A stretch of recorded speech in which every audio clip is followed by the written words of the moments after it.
सुदृढ हृदय आणि निरोगी आयुष्य या मालिकेतील 18व्या सत्रात मी आपले स्वागत करतो.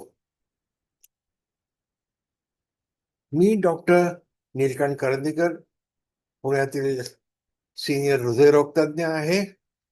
माझ्या अटॅचमेंट्स या सगळ्या स्लाइडमध्ये दिलेल्या आहेत. मी मुंबई विद्यापीठाचा पहिला सुवर्ण पदकाचा मानकरी आहे DM कार्डिओलॉजी परीक्षेमध्ये. तसेच प्रोफेसर एमेरिटस इन कार्डिओलॉजी हाही बहुमान मला मिळालेला आहे. नुकताच 17 मे रोजी जागतिक उच्च रक्तदाब दिन झाला आणि तेव्हापासूनच उच्च रक्तदाबाबद्दल मी एक मालिकाच चालू केलेली आहे. त्यातली 1-2 लेक्चर्स आपण ऐकलेली पण असतील. हृदय विकार जो होतो त्याचा रक्तदाब हे मुख्य कारण आहे. आणि रक्तदाबाबद्दल ऐतिहासिक दृष्टिकोन जरा आपण थोडक्यात बघूया. विल्यम हार्वे नावाच्या शास्त्रज्ञांनी प्राण्यांमधील हृदय आणि रक्ताच्या गतीवरील अभ्यास पूर्ण ग्रंथ 1628 मध्ये प्रकाशित केला. त्यांनी रक्ताभिसरणासाठी एक प्रेरक शक्ती गृहीत धरली आणि तीच प्रेरक शक्ती म्हणजे आपलं हृदय, हार्ट. इथनं रक्त पुढे ढकललं जातं आणि महारोहिणींमध्ये जातं, एक डावीकडे एक उजवीकडे. आणि या महारोहिणीच्या आत जेव्हा रक्तप्रवाह चालू असतो तेव्हा महारोहिणीच्या भिंतींवर जो दाब येतो त्यालाच रक्तदाब असं म्हणतात. पुढील संशोधन स्टीफन हेल्स नावाच्या एका विज्ञानप्रेमी शास्त्रज्ञाने आपल्याला दिलं. त्यांनी सप्रमाण सिद्ध केलं की जिवंत प्राण्यांमधील रक्तदाब हा स्पंदनात्मक असतो, पल्सटाईल असतो. ठक ठक ठक असं रक्त पुढे जात असतं. पल्सटाईल स्वरूपाचा आणि प्रचंड दाबाचा असतो. 1769 मध्ये त्यांनी हे त्यांचं शास्त्रीय संशोधन सादर केलं. त्यांच्या सहायकाच्या मदतीने जमिनीवर बांधलेल्या घोड्याच्या कॅरोटिड धमनीमध्ये, जी मानेतनं जात असते कॅरोटिड धमनी, त्या धमनीमध्ये काचेची एक नळी घातली आणि कॅरोटिड रक्तप्रवाहाचे स्पंदनशील स्वरूप दाखवले. हे इथे आता या चित्रात पल्सेशन दिसत नाहीये, पण हे रक्त असं वरती खाली वरती खाली वरती खाली होताना त्यांनी दाखवलं. आणि रक्तप्रवाह आपल्या रक्तवाहिन्यांमधनं जात असताना असा पल्सटाईल नेचरचा असतो, हे त्यांनी सिद्ध केलं. सिपियोन रिवारोसी या शास्त्रज्ञांनी एक फारच उपयुक्त असं आयुध विकसित केलं, ज्याला स्फिग्मोमॅनोमीटर असं नाव दिलेलं गेलेलं आहे. अत्यंत एक कल्पक डॉक्टर होता. त्यांनी एक साधं आणि वापरण्यास सोपं असं हे उपकरण निर्माण केलं. त्याचा हा कफ, हा जो कोणाही माणसाच्या हातावर इथे लावण्यात येतो असा इथे. आणि तो लावला, त्याचं चित्र आपण पुढे बघणारच आहोत. तो लावला की तो नळीनी ह्या उपकरणाला जोडलेला असतो, तो कफ. आणि मग त्या कफ मधलं प्रेशर एका नळीद्वारे वाढवलं की इथली मर्क्युरीची लेवल पण वाढते आणि ती नंतर खाली हळूहळू हळू आणली जाते. आणि आपल्या बोटांनी सिस्टॉलिक म्हणजे वरचं जे ब्लड प्रेशर आहे, आपण पाहिलंय मागच्या वेळेला, सिस्टॉलिक आणि डायस्टॉलिक 120-80 असे 2 प्रकारचे ब्लड प्रेशर असतात. आणि ते सिस्टॉलिक प्रेशर या उपकरणाने मोजमाप त्याची करता येते. नंतर एक मोठा शोध जो लागला तो रेने लेनेक नावाच्या शास्त्रज्ञांनी लावला 1815 साली. यांनी हे एक फ्रेंच डॉक्टर होते आणि यांना महिला रुग्णांच्या छातीवर कान लावण्याची कल्पना आवडत नव्हती, ज्यामुळे त्यांनी 1816 मध्ये स्टेथोस्कोपचा शोध लावला. त्यांनी जे उपकरण संशोधनाने शोधून काढलं त्याला फोन एंडोस्कोप असं नाव दिलं. हा बघा त्यांचा फोर एंडोस्कोप. हे अगदीच पुरातन उपकरण आहे. एक याची बाजू रुग्णाच्या छातीवर ठेवायची, दुसऱ्या साईडला डॉक्टरने कान लावायचा आणि रुग्णाचे ठोके यात ऐकू यायचे.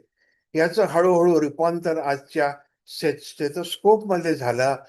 हे दोन स्टेथोस्कोपचे जे इयर पीसेस म्हणतात ते डॉक्टरच्या कानामध्ये जातात आणि या नळीद्वारे हा चेस्ट पीस म्हणून हा इथे आहे तो रुग्णाच्या छातीवर ठेवला जातो आणि रुग्णाच्या हृदयाचे ठोके यातनं ऐकू येतात. काही जर दुसरे आवाज येत असतील हृदयामध्ये, ज्याला मर्मर्स आम्ही म्हणतो, ते सुद्धा डॉक्टर ह्याच्यातनं ऐकू शकतो. याचा पुढचा शोध म्हणजे निकोलाय कोरॉटकोफ यांनी लावला. आणि आपण पाहिलंच की बीपी कफ हातावर गुंडाळून बीपी मोजलं जातं. पण हे जे आपण पाहिलं की सिस्टॉलिक म्हणजे वरची व्हॅल्यू आणि डायस्टॉलिक म्हणजे खालची व्हॅल्यू, ही कशी मोजायची, ह्याचा शोध निकोलाय कोरॉटकॉफनी लावला. जेव्हा ह्या कफ मधलं प्रेशर वाढवलं जातं आणि आधी ते सिस्टॉलिक प्रेशरच्या वरती नेलं जातं, तेव्हा कोणत्याही प्रकारचे आवाज डॉक्टरला स्टेथोस्कोपद्वारे ऐकू येत नसतात. जेव्हा या मर्क्युरीचं प्रेशर हळूहळू कमी केलं जातं, ज्या वेळेला ते सिस्टॉलिक ब्लड प्रेशरच्या पातळीवर येतं, त्यावेळेला ठोके ऐकू यायला लागतात डॉक्टरला स्टेथोस्कोप मधनं. आणि जेव्हा ठोके चालू होतात त्याला सिस्टॉलिक ब्लड प्रेशर म्हणतात. हे ठोके काही काळ चालू राहतात आणि ज्या लेव्हलला हे ठोके ऐकू येणं बंद होतं डॉक्टरला, ते डायस्टॉलिक प्रेशर समजायला हरकत नाही. तेच डायस्टॉलिक प्रेशर असतं.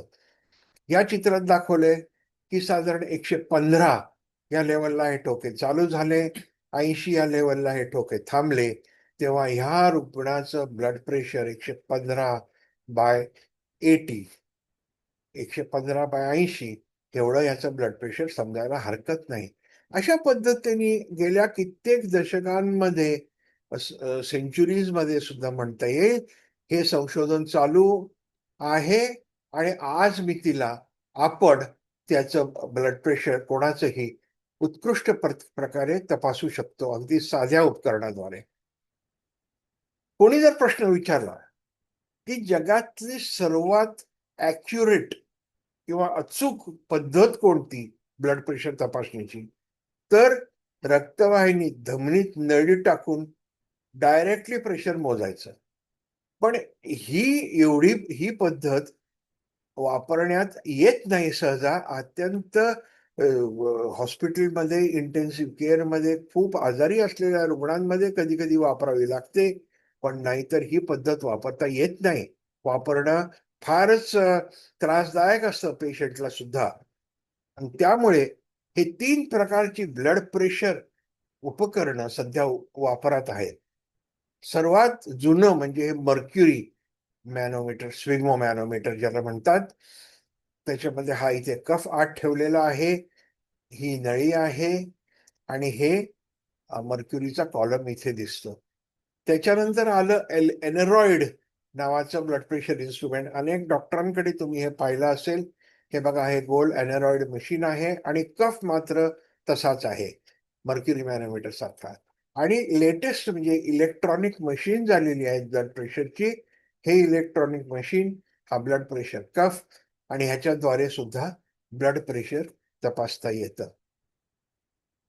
हा ब्लड प्रेशरचा कफ आहे. हा दुमडलेला आहे, हे बघा इथे. आणि हा जो करफ आहे, हा कापडी असतो, एका बाजूला व्हेल्क्रो लावलेलं असतं. ह्याच्या आत एक ब्लॅडर असते. ब्लॅडर म्हणजे रबरी ब्लॅडर, ज्याच्यामधलं प्रेशर वाढवण्यात येतं. आणि ही जी ब्लॅडर म्हणता येईल, तर ह्या कफ ह्या रुग्णाच्या किंवा कोणाच्याही त्याचं ब्लड प्रेशर तपासायचं, त्याच्या आर्मवर हा लावलेला दिसतोय, ही नळी निघालेली दिसतीये. आणि हा जो कफ असतो, त्या ब्लॅडरची लांबी किमान हाताच्या परिघाच्या 80% असायला हवी. आणि ब्लॅडरची रुंदी ही वरच्या हाताच्या अपर आर्मच्या परिघाच्या अंदाजे 40% असायला हवी. म्हणजे ही जी लांबी आहे ही 80% आणि ही जी रुंदी आहे ही 40% तरी असायला हवी. एखाद्या छोट्या मुलाचं ब्लड प्रेशर घेताना कफ छोटा लागतो आणि खूपच जास्ती वजनाच्या माणसाचा हात सुद्धा, अपर आर्म सुद्धा खूप मोठा जाडा असताना त्याला वेगळा कफ लागतो, जास्ती लांबी आणि रुंदीचा कफ लागतो. म्हणजेच अचूक ब्लड प्रेशर तपासता येतं. ही बघा रक्तदाब मोजायच्या इन्स्ट्रुमेंट्सची कशी कशी वाढ झाली आहे. मर्क्युरी मॅनोमीटर परत दाखवलाय. हवा भरता येणारे हाताचे कफ, स्टेथोस्कोप किंवा छाती तपासण्याचे यंत्र, पारा आधारित रक्तदाब मोजमाप पट्टी किंवा मर्क्युरियल स्केल ती इथे असते. त्याच्यानंतर पहिले इलेक्ट्रॉनिक डिजिटल रक्तदाब 1980 साली बाजारात आलं. यामुळे प्रक्रिया स्वयंचलित झाली आणि निकाल साठवला जाऊ शकायला लागला. हे आपण स्वतः आपण बीपी तपासू शकतो. ह्याच्यामध्ये डॉक्टरची जरूर नसते. आणि अॅनरॉइड बद्दल सुद्धा आपण मगाशी बोललो.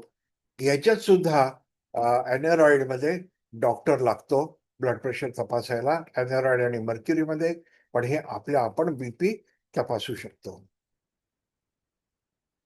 आता पीपीजी तंत्रज्ञान 2020 या दशकात दिसू लागले आहे. हे तंत्रज्ञान शरीरावर सहज परिधान करता येणाऱ्या उपकरणामध्ये बसवले जाते आणि स्मार्ट वॉच, स्किन पॅचेस आणि ब्रेसलेट अशा उपकरणाद्वारे बीपी तपासता येते.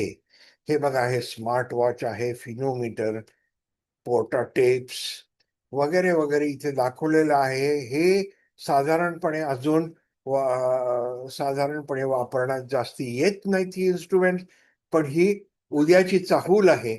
उद्या अशी इन्स्ट्रुमेंट्स यायला लागली की बरं आपल्याला काय करता येईल की एक वॉच घालायचं, घड्याळ घालायचं आणि फिरायला जायचं, रनिंगला जायचं. व्यायाम करताना सुद्धा आपलं बीपी किती खालती येते किंवा वरती जाते. नॉर्मली व्यायाम करताना बीपी वरती जायला पाहिजे आणि व्यायाम झाल्यानंतर 5 मिनिटाच्या आत नॉर्मलला यायला पाहिजे. हे होतंय का नाही हे असल्या वॉचेसनी बघणं शक्य होणार आहे. सध्या सुद्धा अशी काही काही कंपन्यांनी वॉचेस अशी आणलेली आहेत. या मोजमापामध्ये सामान्य ब्लड प्रेशर 120 किंवा 80 पेक्षा कमी असणं सर्वात उत्तम. परवाच एक मोठा परिसंवाद झाला, त्याच्यामध्ये 115 80 असलं तर फारच उत्तम असं दाखवण्यात आलं. 120 ते 129 वरचं आणि खालचं 80 एवढं ब्लड प्रेशर असलं तर वाढलेलं समजायला हरकत नाही. पहिली उच्च पातळी म्हणजे ग्रेड 1 हायपरटेन्शन 130 ते 139 हे वरचं आणि 80 ते 90, 80 ते 89 हे खालचं. हे असलं तर ग्रेड 1 हायपरटेन्शन. आणि दुसरी उच्च पातळी म्हणजे ग्रेड 2 हायपरटेन्शन 140-90च्याहून अधिक ब्लड प्रेशर असलं तर समजलं जातं.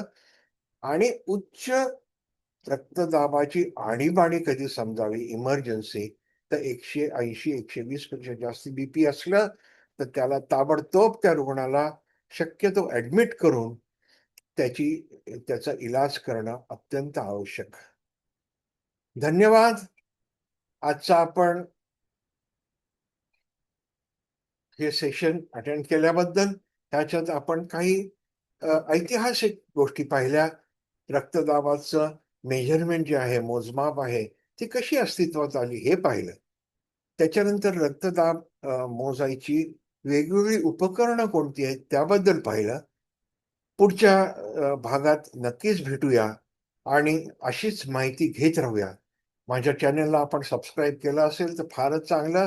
नाही तर जरूर सबस्क्राईब करा. मला थम्स अप द्या, म्हणजे मला प्रोत्साहन मिळेल नवीन नवीन माहिती आपल्यापर्यंत पोहोचवण्यासाठी. आणि आपल्या नातेवाईकांना, मित्रांना माझ्या चॅनेलबद्दल जरूर कळवा. जितक्या जास्तीत जास्त लोकांना ही माहिती मला पोहोचवता येईल तितकाच आनंद वाटेल. धन्यवाद परत. आणि पुढच्या भागात नक्की भेटू. Thank you very much.